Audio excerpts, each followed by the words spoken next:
12 coups de midi, l'inconvénient lorsque l'on gagne l'étoile mystérieuse. Tout est cependant relatif.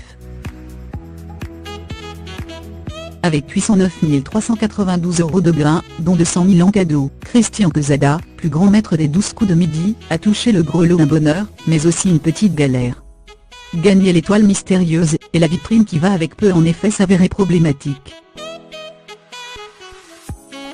Dans un article du dernier numéro de Télé Loisirs consacré à l'émission présentée par Jean-Luc Reichmann, un encart rappelle que Christian Quezada avait dû trouver une solution rapide pour emporter avec lui ses cadeaux. En effet, les objets gagnés par les candidats doivent être emmenés tout de suite avec eux. Résultat, celui dont le livre autobiographique Le Maître de Midi, édition des Arènes, pourrait être adapté au cinéma, avait dû louer un espace pour stocker ses cadeaux. En janvier 2017, dans un reportage réalisé pour 50 minutes Incide, voir ci-dessus, Christian Quezada avait ouvert les portes de sa maison, et plus précisément celles de son garage, où avaient finalement atterri ses grains. Et le moins que l'on puisse dire, c'est qu'il prenait de la place.